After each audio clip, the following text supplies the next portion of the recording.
Okay, thank you, Hannah.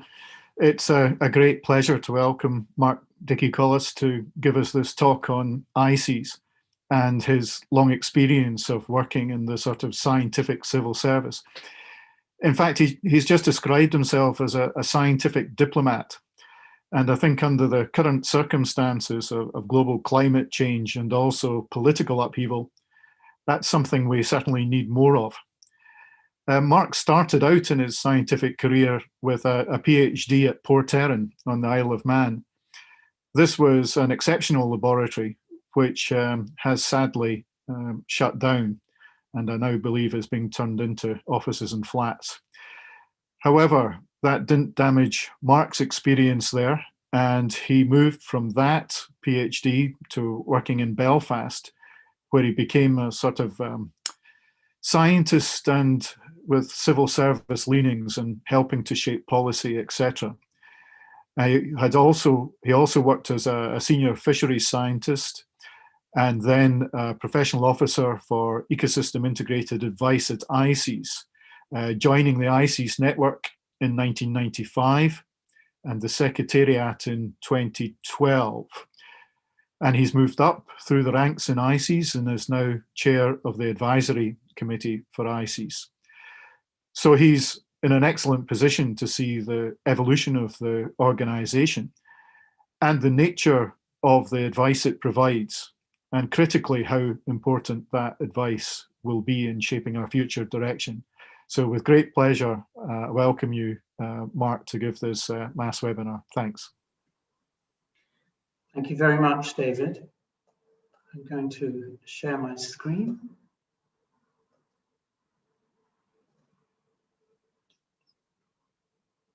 Okay, let's do this. Okay, I hope you can all see the presentation as I have it there. Yeah. And good. So I'm going to give a roughly 25 slides talk on ensuring appropriate knowledge for decision making. It's based mostly on my experience and work with the ICES community. And I'm going to begin with a brief description of the work of ICES and then turn to the subject. So what is ICES? It's an intergovernmental science network based in the North Atlantic. We have over 600 experts who volunteer their time or are funded by their institutes to volunteer for us. From those 700 institutes across a wide range of disciplines, we have approximately 150 expert groups, and across the world, we actually have contributors from over 60 countries. It has four main tasks: knowledge creation and sharing, evidence-based scientific advice, which I will talk to you mostly about, data, tools and techniques, and then a capacity building, training, conferences and networking and workshops role as well. The mission of ICES is to advance and share scientific understanding of marine ecosystems and services they provide, and to use this knowledge to generate state-of-the-art advice for meeting conservation, management and sustainability goals. That's all laid out in the ICES strategic plan from 2019. Now, there's two ways to think about the impact of ICES. First, the soft influence through the science network. ICES offers a safe space for scientific discussions. It offers opportunities for symposia and workshops, and it allows scientists and the scientific community to develop and make incremental progress and innovate over time. Because of this soft influence, we kind of permeate many of the networks around in the North Atlantic in particular, and in the Arctic and around the Mediterranean as well. We also have outputs through advice, and our advice must be based on best available knowledge. We operate as a boundary organization or a knowledge broker for policy, and that will be the main focus of this talk. And we also offer quality and review of thresholds for advice, and also for the methods that are used scientifically to inform policy. I'm going to briefly focus on the two areas I'm not really going to talk about. The ICES Data Center operates as a data management and data storage center for a number of organizations. HELCOM in the Baltic, OSPAR in the Northeast Atlantic, those are the regional seas conventions. And then in the slightly more well-known is our role in the EU, where we offer data storage and data calls for various processes that inform the common fisheries policy and also the Marine Strategy Framework Directive. And AMAP is the Arctic Council Contaminants Group. And within ICES, we have data centers and databases for hydrographic conditions, contaminants, marine litter, energy, including underwater noise, seafloor integrity, eutrophication, biodiversity, and that includes all the survey databases that we house. And then, of course, the area that we're most famous for are commercial fish and shellfish. Now, I mentioned the range of science disciplines, and the ICES science plan goes into much more detail about the areas that we cover. We're well known for our seafood production down there in the bottom row, which covers both fisheries and aquaculture. But we also have ecosystem science, impacts of human activities, observation and exploration, which includes all the surveys that we carry out or coordinate. They're actually carried out by the member countries. Emerging techniques and technologies, conservation and management science, and slightly newer for ICES, sea and society, where we start looking at socio and economic and cultural and value-based issues in relation to anthropogenic pressures on the marine environment. So I'm now going to focus more on the issues of advice. And I'm the chair of the ICES Advisory Committee, and the Advisory Committee provides advice mostly in the Northeast Atlantic and the Arctic, in this area shown here in green. The lighter green are within the individual EEZs of the member countries and the advice requesters, and the darker green are the areas beyond national jurisdiction. We give advice to some RFMOs, that's Regional Fisheries Management Organizations, such as the Northeast Atlantic Fisheries Commission, which does the areas beyond national jurisdiction fisheries, and also NASCO, the North Atlantic Salmon Conservation Organization. We are also a major advisor to the EU in terms of the common fisheries policy and also the Marine Strategy Framework Directive, and a new advisor in terms of the Habitats and Birds Directive as well. And then, of course, we have the countries which are outside the EU, which now include the United Kingdom, Iceland, and Norway. And we have separate, what we call memoranda of understandings, to provide advice into their mostly fisheries, but increasingly ecosystem-based management and also environmental management in their seas and their human activities in their oceans. All of that can be found on these links here on the left, described in more detail, but that's the basis. And we have the 20 member countries of ICES forming the advisory committee, and that includes Russia, the USA, and Canada, working together with our other more well-known European countries. So ICES advice is used for policy development and revision and evaluation of those policies.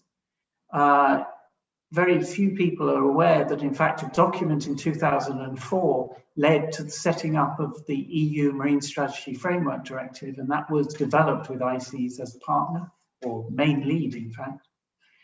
Our advice is used to manage marine activities, such as assessing the state of the marine ecosystem, monitoring the effectiveness of management measures, exploring conservation objectives. And this is done in partnership with the requesters of advice, such as OSPAR, such as HELCOM, such as DG MARA, the maritime part of the European Commission. And also our advice is used to ensure international standards are met. And this includes methodological standards for chemistry, for contaminants, for estimating seabed impact.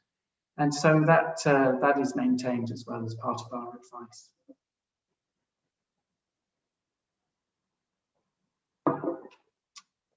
Okay. I'm going to give you some examples. In 2020, our advice was used to help manage 182 fish stocks. We provided the catch advice. We also did management strategy evaluations of Baltic salmon, mackerel, Iberian sardine. Plus, we also gave what we call mixed fisheries advice, which looks at the potential trade-offs that are possible and the consequences of those trade-offs with the classic fisheries negotiations and the working of, for instance, the common fisheries policy. ICES also gave advice on biodiversity. We published the bycatch roadmap. We published advice on the emergency measures for the bycatching of cetaceans in the Baltic and also in the Bay of Biscay. We give annual advice on vulnerable marine ecosystems, and we're spreading that not just for NAF, so that's in the area beyond national jurisdiction, but also into the EU deep sea, where we look at where vulnerable marine ecosystems interact with the fisheries footprint, and we comment and help demarc and suggest new areas that should be given this VME status. We gave advice on deep sea and shelf elasmobranchs, and that was to OSPAR. And we gave comment and evidence for helping decision makers with regards to eel migration. We also gave advice on areas which are slightly beyond what people perceive as the normal area for ICES, such as the pulse trawl advice that we gave and caused quite a degree of controversy by saying that pulse trawls were had less ecosystem impact than the traditional beam trawl. And we gave advice on ship scrubbers, and that's where the maritime industries are trying to find solutions to deal with the regulations about sulfur in the oil, or needing to reduce the level of sulfur in the oil. And we're coming up with methods which were considered a little bit iffy. We also gave advice to the European Union on innovative gears. And then our overarching advice products, which we hope lead to better evidence for ecosystem-based management, are our ecosystem and fisheries overviews. And those were given last year for all of the areas in the map on the right-hand side, which are colored dark blue, with new areas added to our portfolio for Greenland, the Azores, and the Oceanic Northeast Atlantic, which is the area beyond national jurisdiction. Now, this paper out just now by SingerTown, I think in 2021, carries this statement, which is well known by many of us already. Science does not inherently lead to sustainable or unsustainable, or equitable or unequitable outcomes. The outcomes will depend on how, where, when, and by whom the science is designed, funded, conducted, and used. And this mantra has been stated over the decades, but it's a recent paper restating it again, that actually how you do your science, how it is funded, how it is conducted, how it is used is key to the difference you make in terms of sustainable or unsustainable outcomes. I use the example of the Baltic. The Baltic Sea has huge research programs. It has HELCOM devoted to it as a regional sea commission. And despite that level of science and that level of research, we still have a Baltic which is in a very, very poor state. So having a huge amount of science doesn't naturally lead to better management decisions or management action. So I've asked to have a poll now, And the poll is, what is the most important attribute of science when it is used to inform decision-making? Is it credible and robust methods? Is it broad participation in generating knowledge? Is it transparent processes of that science and how it's incorporated? Or is it the independence from policy or interface? So please vote away and we'll see how you do.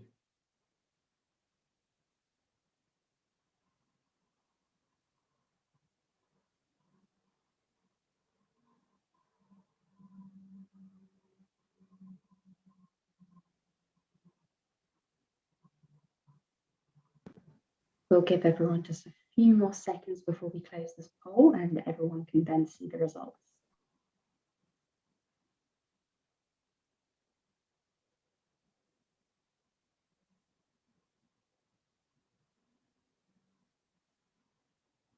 So everybody can see this now. And I'm not surprised, but that the credible and robust methods comes out on top.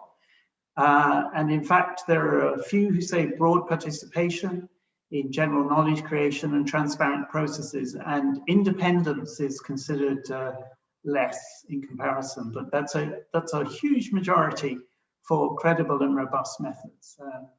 Okay, thank you. All right.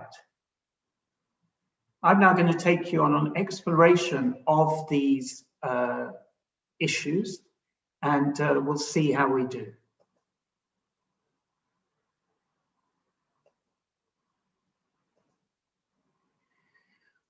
So, as you guessed from that poll, the responsibilities when providing and developing evidence for decision makers actually require a number of attributes. Credibility of methods.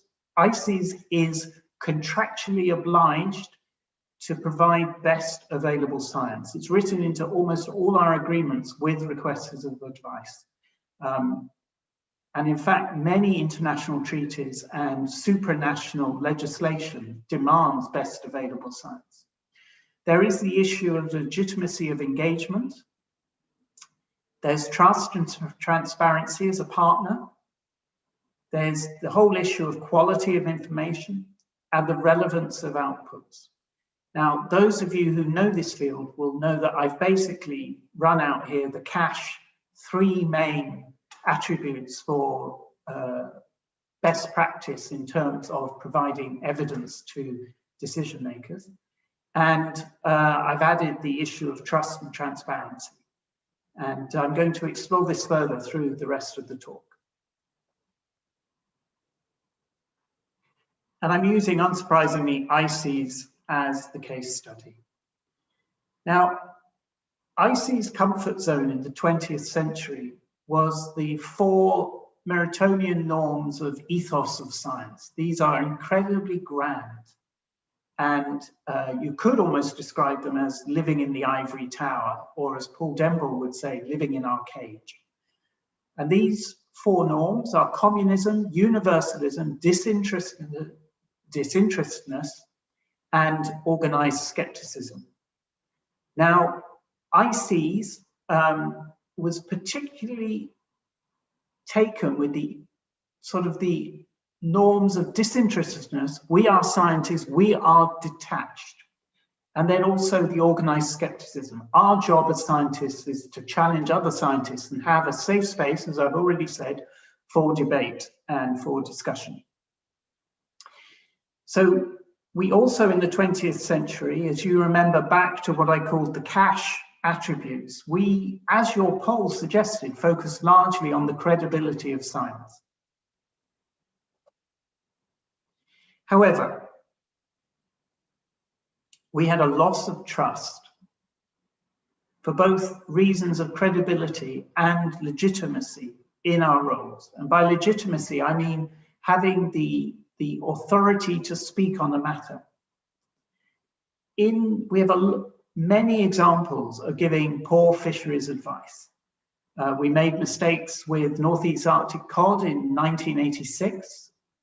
We had a classic example of some trouble, I'm choosing my words very carefully, with blue whiting, where we kept saying the stock would collapse and it didn't.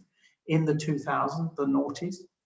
And then we have a better documented example more recently with mackerel, where we had a situation where the fishing industry was saying there's plenty of mackerel, and we were saying, no, it's declining, it's declining, it's declining.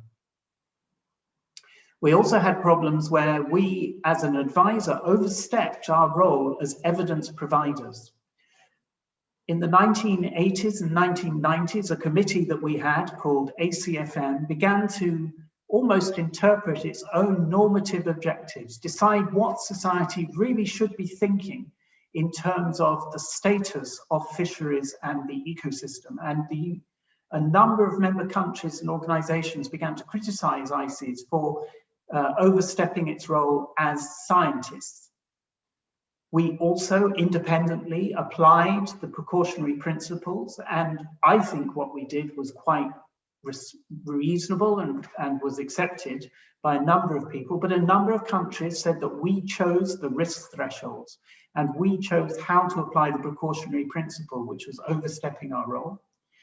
And then in the 1990s and to the noughties, we began to get the reputation of being a little arrogant and saying that everything went into a black box, and we came out with the answer and we knew how the answer was derived, therefore it was all okay. And stakeholders were complaining that they couldn't understand how we got those answers, and the requesters of advice who were also saying, we've got this constituency of stakeholders, namely the fishing industry, and we cannot explain what's going on. So major reform was instigated in 2008 in ICES, and we're still in that process, and we're still dealing with the legacy of that reform, and we're still on the road of changing how we operate as a boundary organization, or a boundary organization that contains components of knowledge broker work. That's transforming the science into the advice. And here we have a picture of Morph, and I'm sure I've broken some copyright by putting it up, but ICES was and is morphing as it moves forward into its, trying to keep its role as a provider of science resilient to future needs.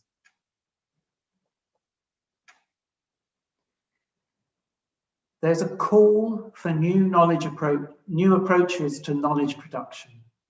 Now, these are well known by many social scientists and experts in knowledge for science production. They're from Gibbons, 1984, Cash, 2002, I've already mentioned that, and Janssenoff, a whole collection of papers from her with the post-normal science. And in complex and socially controversial policy issues, the challenge, the boundary of science and decision-making, it's not appropriate to say that we are the scientists, we know best, and listen to our voice. Focusing on the quality of the science, the credibility is not sufficient to support advice policy for advice. Sorry, advice policy. The way in which that science is produced, shared, and used also matters. So it's not just about the methods or the credibility, it's about how it's used. And this goes back to the Sing statement that I raised. Conventional single discipline, expert-based model is not sufficient for most environmental and natural resource management challenges. This is now widely acknowledged, and ICES has to reform and morph to account for this shift in conceptual development of our advice and the framework we offer. So to take this on board, ICES just this year has released 10 principles for ICES advice. And this is for all our types of advice. We have to document openly all of our procedures and our approaches. We need to work very hard for request formulation. And when I say request formulation, when an organization comes to us to say, we have a challenge, we need some evidence to help address that challenge, to make either a new policy or take a management decision, we work with them now to formulate that request iteratively. We know that the people asking for help actually may not understand what science is required. And so we need to work with them to say what resources are available and what kind of role and what kind of process would be useful to help address their knowledge request. We need to clarify objectives and risks. And by this, we mean the societally derived objectives and risks. And part of ecosystem-based management, one of the key Convention on Biological Diversity principles is that we have societal objectives. We don't have scientist-imposed objectives or management objectives. So we need to work with the requesters to understand what are the objectives to which we provide the evidence. Then we have a knowledge synthesis stage, and there we need to make sure that we deliver our knowledge timely. We need to do the science timely. We use best available science, I've already touched on that, and we apply the fair data principles. And the fair data principles are that the data are findable, attributable, interoperable, and repeatable. So ICES works as hard as it can and has a data policy to ensure that we have open data that can be found, that our data sources are attributable with key metadata that are available to all, that they can be used by others, and that the methods can be repeated.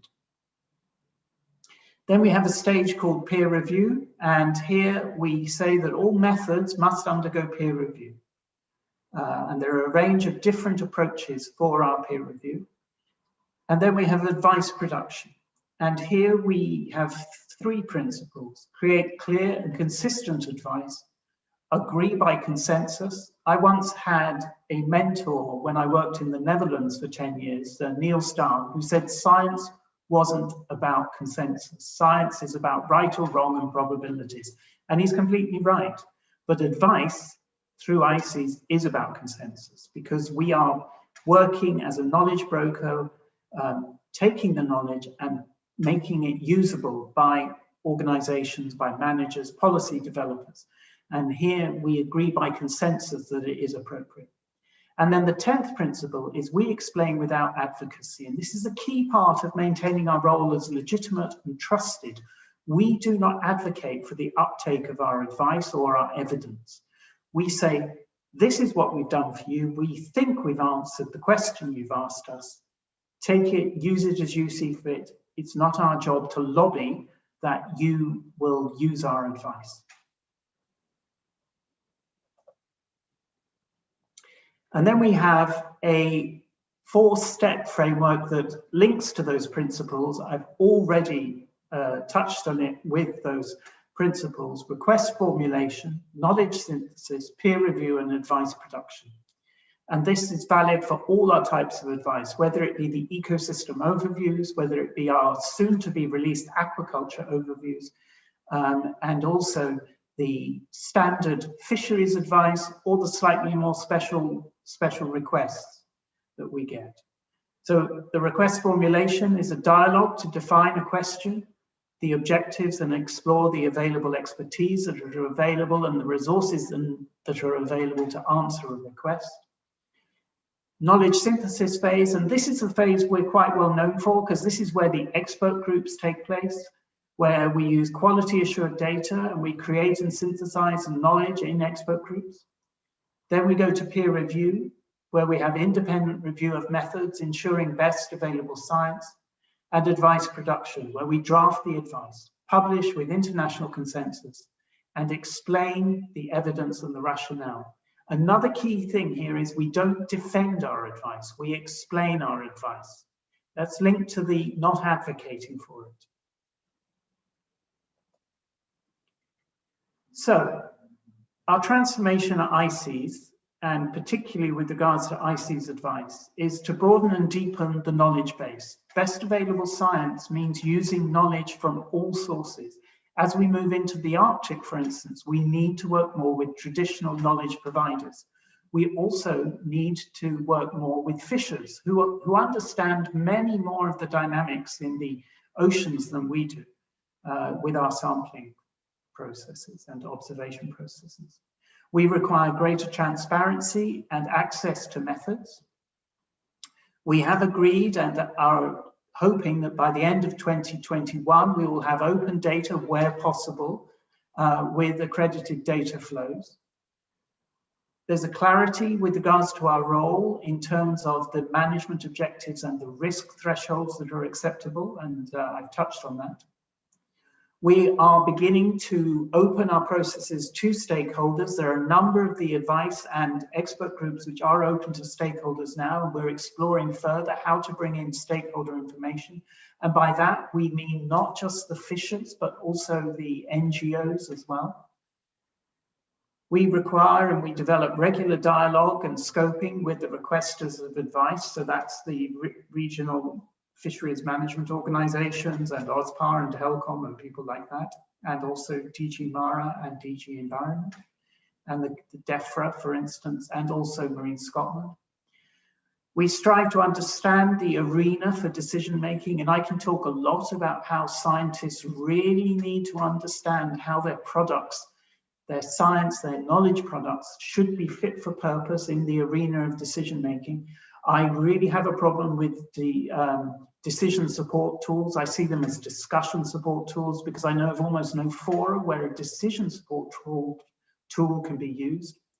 And we have the 6 priority areas for investment, which I'm not going to touch on, but they're available in the ICES advisory plan, where we list how we as ICES are going to try and move forward and invest in the future. So I'm going to touch on one slide on a workshop we held called Workshop on Science to Advice, where we looked at how new science can be taken into the ICES advice process. And we analysed, and this was a workshop run by Simon Jennings and Eskil Kierkegaard, and we looked at the top factors that differ between high and low uptake of projects that want to provide advice into ICES, want to provide science into ICES advice. And the top 4 issues were effective stakeholder engagement, which is an issue really of trust and legitimacy of process. Diversity of roles from science to advice, which is really about engaging with the right people in the right parts of your science. Salience or relevance of science for advisory needs. This is about thinking about fitness of purpose of your science as it flows, and motivation and positive incentives to contribute. Again, this is a people issue. Why should I spend my time doing this science when I get awarded for papers and winning projects and not for science impact? But I know that's changing within the UK science system and academic science system. So the key message from this workshop is active involvement of people who understand advisory needs and the priorities is essential during both the core development and the review stage of projects and research proposals. Thank you. So I'm going to round up the section here with an example from 2017 of one case study where we had to give advice on an EU request from DG Environment on pressure and impact of bottom contacting fishing gear on the seabed and for trade-offs between the catch and the value of those landings and the impact on the seabed. The process began with an initial request received in 2015.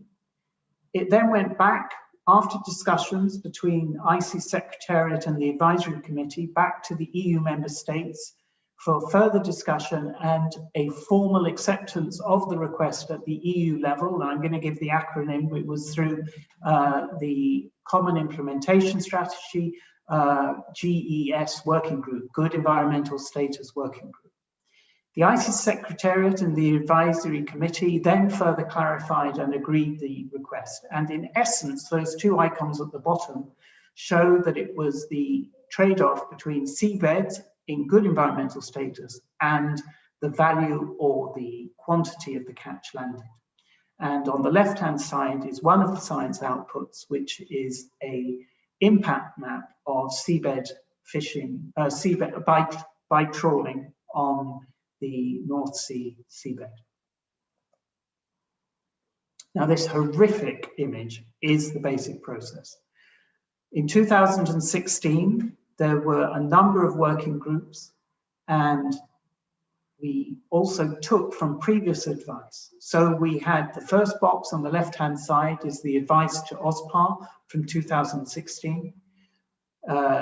We also had advice to the EU on guidance for pressure maps for the seabed. We then took other methods from projects and papers, and we really have to thank the Benthis project for contributing. So that was a Horizon 2020 project. And then we took economic information mostly from the STCF database, which is the Science and Technical and Economic Committee of the European Union on fisheries. And then in 2017, we worked to produce regional benthic pressures, maps, and data products and outputs, which also then included trade-off analysis. And then we also had a special workshop where we scoped for the methods and the results with stakeholders.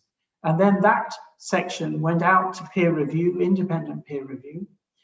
And we flowed through into the last two boxes on the right-hand side, where we consulted member states through the Marine Strategy Framework Directive Working Group on Good Environmental Status, the MSFD WGGES. And then ICES worked together to produce the advisory committee gave the advice on pressure and impact of fishing gear on the seabeds with the trade-offs and the values of landings. So that was the entire process. I'm sorry, it's my most complicated slide, but that was to answer one request and to ensure that we conformed to principles and also consulted and engaged to provide legitimacy, credibility, and saliency to the process. So we used best available science. We tried to ensure that through the peer review. We engaged with and clarified the objectives so we have legitimacy of engagement. We tried to openly document as much as possible the process, so the trust and transparency is a partner. We had and used open information flows, and some of the VMS is in our transparent assessment framework, and I can give another talk on that.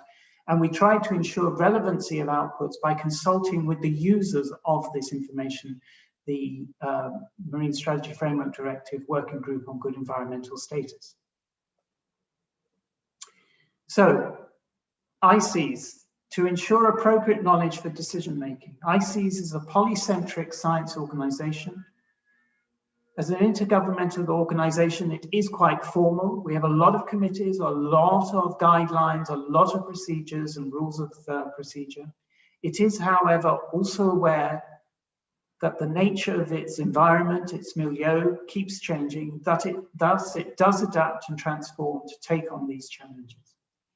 And I'd like to finish my talk with just one slide on Brexit and the implications, because I was told beforehand that a number of people have asked about ICES and its role and how it continues with the United Kingdom as it moves forward. ICES is, the UK is a founding member of ICES. The UK has always played a strong and active role in ICES. There are, of course, many non-EU nations that are members of ICES. It's a very easy list: Norway, Iceland, Russian Federation, USA and Canada. And all of those countries not only play a role in ICES science, but also in our advice processes. And Norway and Iceland have a memorandum of understanding with ICES to provide advice. And the Russian Federation works through NEAF, the Northeast Atlantic Fisheries Commission, to take ICES advice.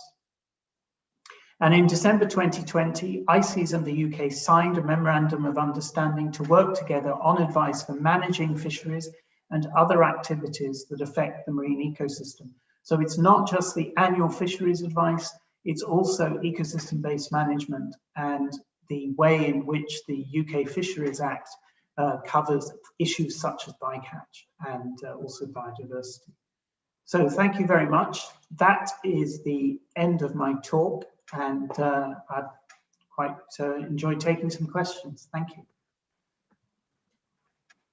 Excellent. Thank you, Mark, for that really insightful talk and just providing so much background information to ICES and how you operate.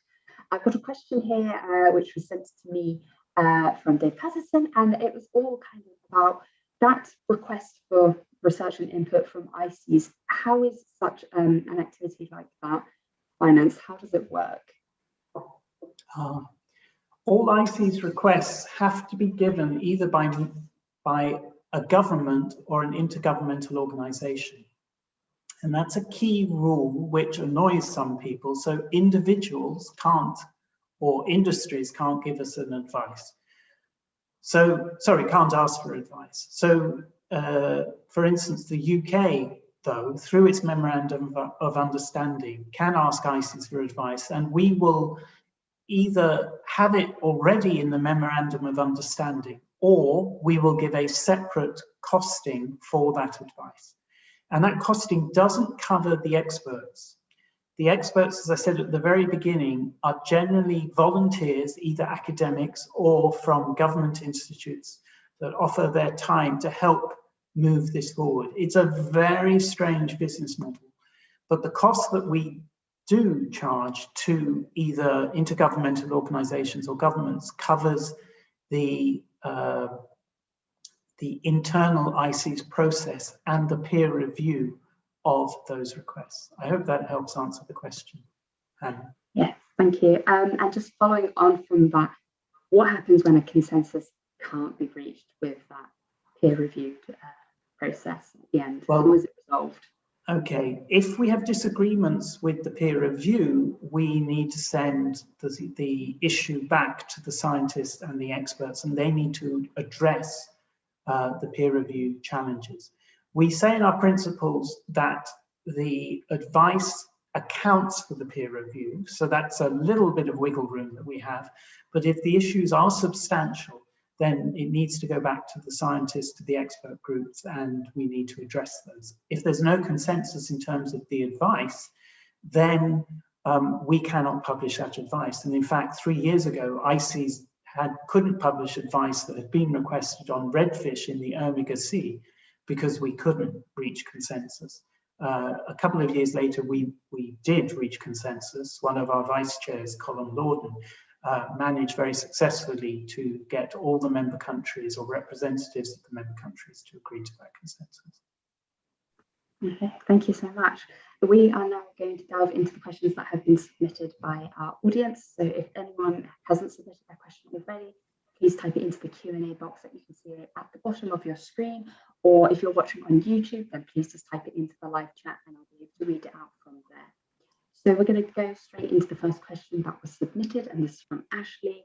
And they ask, how much work from ICES went into the Fisheries Act of 2020? It depends how you view it. The ICES network is, as I mentioned before, has a soft influence, and many of the principles, such as MSY, ecosystem-based management, are broadly emphasized by scientists across ICES. So that plays a key role. And of course, the scientists that operate in ICES also wear many hats. So I'm sure that the scientists from CFAS, from Marine Scotland, from AFBI, all played a role in terms of their UK jobs. We didn't, though, discuss in any way parts of the UK Fisheries Act, but it is broadly in line with the ICES framework for advice. That's clear. It has MSY as a target for fishing mortality. It has the whole issue of biomass. It has the bycatch and ecosystem-based management all in there. So while we didn't contribute as officially ICES, it certainly aligns with the ICES framework for advice, which we have agreed, and in fact aligns with a lot of the international treaties that exist as well. All right, understood. Right, next question is quite chunky. It contains a few questions in one paragraph, so we're going to work through them bit by bit, and they are from Tim. So the first part is, do you think there is any danger that ICES might prioritise its own institutional survival above a commitment to rigorous science, respecting that you're not on the call for this? Prioritise its own over the science. Was that right? Its own role? Yes. So do you think that there is any danger that ICES might prioritise its own institutional survival over a commitment to rigorous science? It's our job, and by our job I mean ACOM, to ensure that in terms of the trust in ICES and the legitimacy of ICES, that should never happen. And that's when I said we don't defend the advice, we don't lobby or advocate for the advice. We hope that our credibility and the general integrity of the scientists operating in ICES are the main drivers that make people come back. If at any point ICES prioritizes its own institutional survival, ICES is not fit for purpose. That whole issue of integrity, we're here to add value to the science network in the Northeast Atlantic. We're here, the North Atlantic. We're also here to add value and to provide reasonable evidence or best available science for management. And if at any point our institutional priorities were to get in the way, that the book should be thrown at us. No, I think we would lose our role. Yeah, that's a very good question. All right, thank you. We're now going to move on to another part of Tim's question, which is how many of the social scientists you cited who promote a vision of post-normal science have a quite relativist view of knowledge in which the correctness of the knowledge depends upon the perspective of the observer? And are the Mertonian principles of science completely discredited? Yeah, well, let's start with the first one. The norms are not discredited. They've just been found to be naive and very difficult to work in. A democracy has changed and the whole notion of governance has changed. And as that has moved, the norms have found to be unworkable in the same way that Pika's kind of roles for scientists is also found to be, and I put Pika's site up there, but I didn't touch on the elements there. But I think that it's a real issue that some of the previous approaches have been naive to how secular society is more demanding in terms of the quality of the science and also the application of the science. The idea of relativism is very, very valid. And in fact, there's a growing body of scientists, particularly in the west coast of the USA, who are talking about the plurality of truth. And ICES 40 years ago would not ever have considered that. But even if you move into a Bayesian framework, the Bayesian approach is you're starting talking about probability, about priors, you start to begin to have some degree of plurality of truth in there. I can't say plurality very well, by the way. And so there are risks, there are huge dangers there. And that's why we've tried to set up the principles and we've tried to work very hard to ensure that there is the peer review in our system and it's all openly documented and we agree to the societal objectives. But you're absolutely right. It's required by today's society, except by the popularists who deny the role of all experts, of course.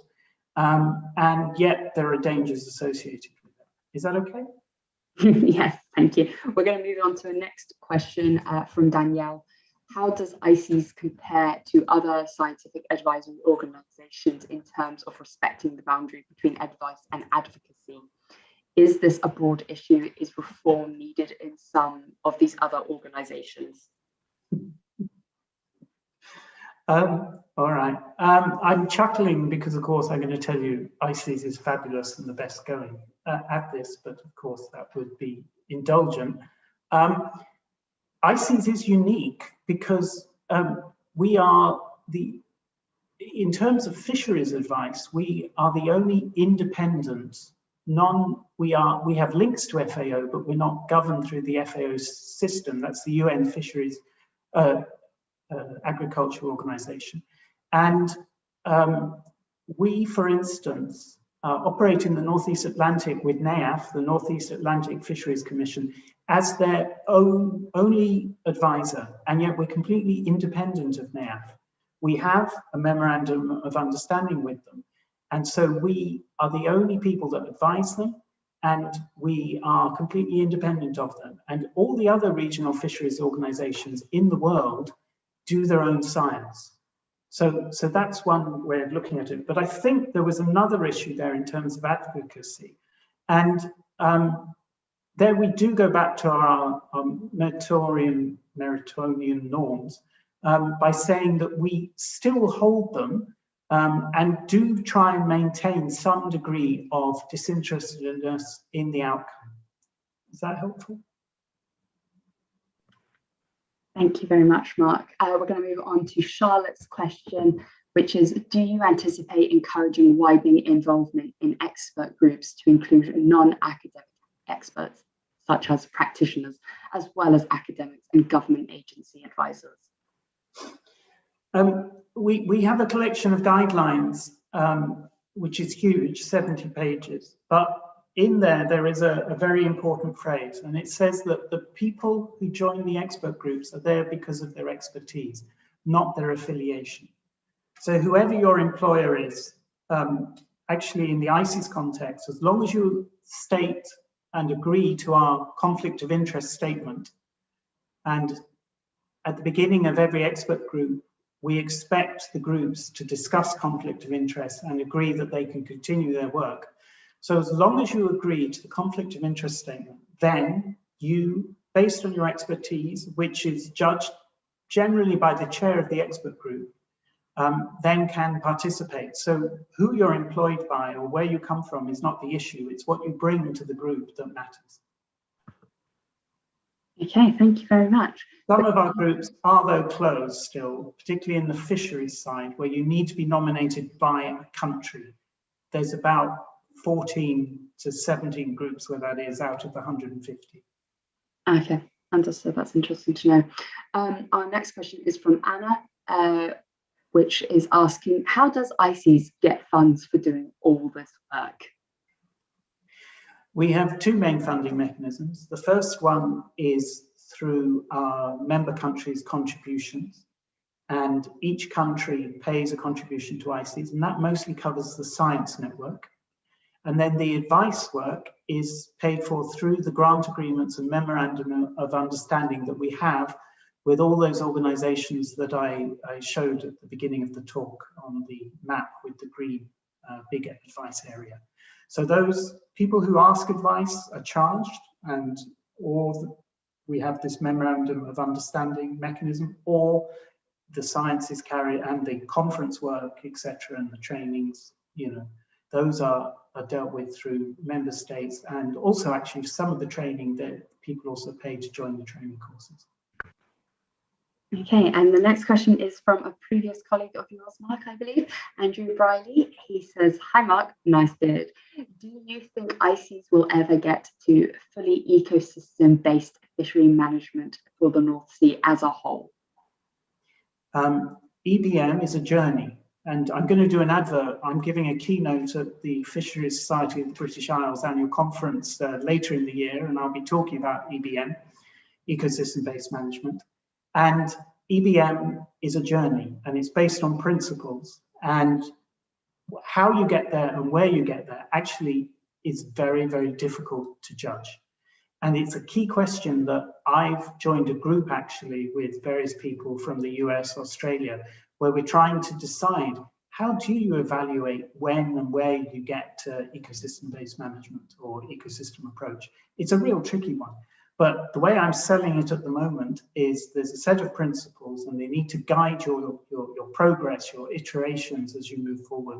And I'm not going to give you a date, but every year we improve and we get better and better, and we try. Okay, so and hello, Andy. Sorry. Next question is asking, do you think there is a need within ICES or the larger marine science community to clarify roles, the roles of science and scientists versus management? For example, the issues of consensus you mentioned is interesting here. I think there needs to always be a self-reflection of scientists engaged in providing science for policy. And I'm not saying that the non-advocacy route that we have through ICES is the only way. If you look at Pilke's analysis, and the citation is in the presentation earlier on, there's a number of roles that scientists can take. And in fact, there's a new paper that came out just a few years ago, which discussed how you can play a role. And I can send that as an additional one. I think it's from the Netherlands, where there are a number of roles, but all you need to do, what you should do in my mind, is reflect on the role you are taking and not confuse whether you're an advocate, because being a scientist advocating is actually what drives a lot of the campaigns worldwide. We wouldn't have Greenpeace, we wouldn't have WWF if scientists weren't getting into advocacy. So that role is very clear, but likewise, there's a role for the disinterestedness of the kind of ICES approach, where we're here to be seen as knowledge brokers without taking a position. There are other roles in between as well, such as pushing in terms of increasing the general wealth for academics, etc. So there's a whole degree, and sometimes they're overlapping, sometimes they're not. I just think you need a bit of self-reflection. Okay, thank you. And so that kind of, I've just noticed the time. We're going to work through these last 3 questions that we have, and that'll just take us over 2 o'clock. But if anyone is watching this and has to leave, unfortunately, just please remember that the recording of this talk and the Q&A is going to be up on the MASTS YouTube channel later today. So if you've got a question, you have to go somewhere else. You will be able to find the answer to your question if it's one of these last 3. So that leads to Joanna's question, which is, what do you hope the academic community will take away from this talk to improve engagement in the future? I would really like, and I've had many engagements with the academic community on this issue, how you do your, if you want your science to be taken up in management or in decision making, how you do your science is as important as what you discover. And you've got to please be aware of the arena that your science is, into the kind of arena that you're giving your science. That would be my take home. It's like people seem to think that modeling, just getting a result and then it's all okay, is fine. You could use the buzz phrase social ecological system. Remember that you're providing evidence into a social ecological system, not just an ecological system. Thank you very much, Mark. Our next question is from Chloe, and she says that she is a postgraduate student, and her question is, how important do you think it is for early career researchers entering in the field of marine ecosystem management to make notes of these reforms that ICES is in the process of making, with a view to be able to critically evaluate the approaches of other organizations when assessing potential future employers? Okay, I didn't quite catch that question, so I'm now reading it again, sorry.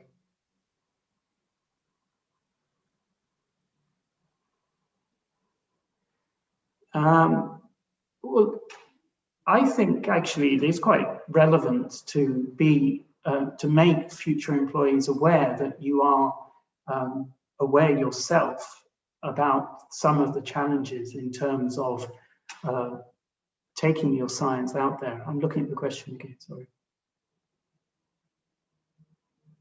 Yeah, so any self-reflection I think is very important. I'm sorry, I'm married to a psychotherapist, so I always use self-reflection as useful. But I think if you were to say, and you want a job that is in the science policy arena, I think knowledge of some of these issues, I think, is key, actually. Yeah, I hope that helps. I'm just going to piggyback on that question personally. So right at the introduction part, Dave mentioned that you'd obviously become a part of the network of ICs. I was wondering, how do early career researchers get involved with ICs? What are those kind of key steps to actually just being more involved? What kind of entrances can people use?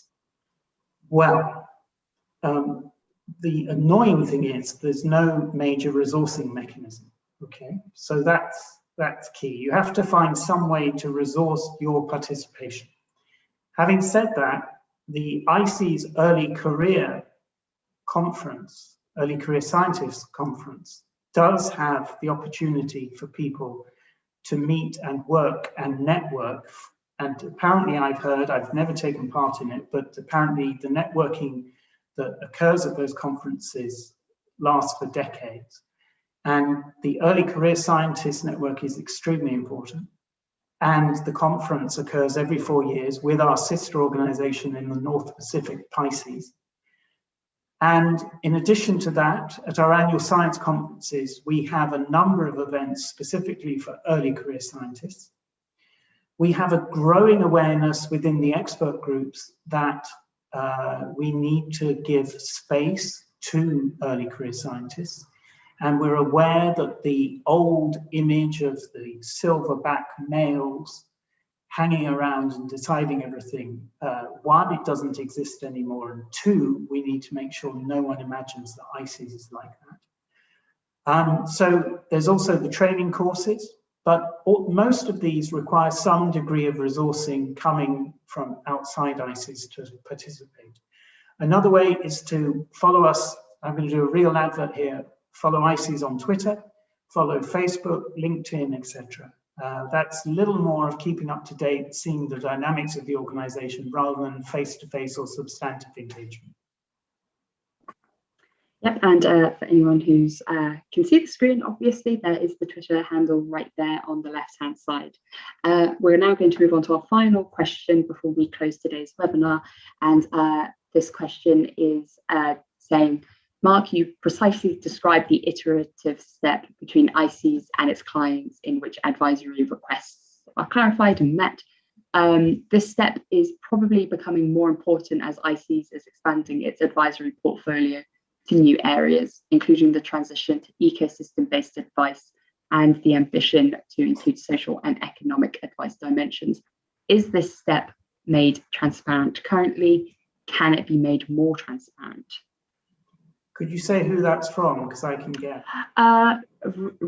Ramirez, and then last name. There's a collective group of people who are submitting these questions, I believe. Absolutely, absolutely. There we are.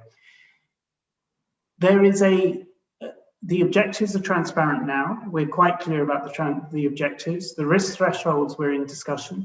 The actual iterative process of talking to a requester of advice to discuss their challenges and their problems still is sensitive. So the degree of transparency in that process is a real tricky one.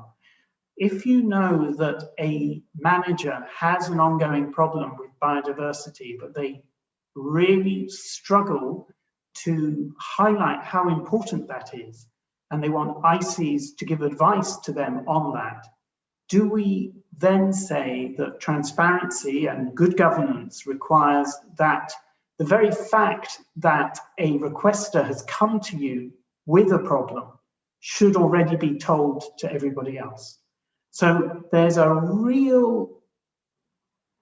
conflict here, there's a trade-off required, and it's a real tricky one.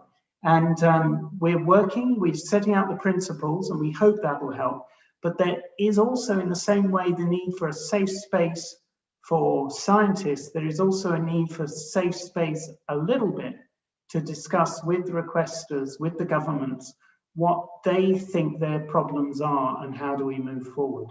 I don't think that's the answer you want to hear, but that's what I'm giving you.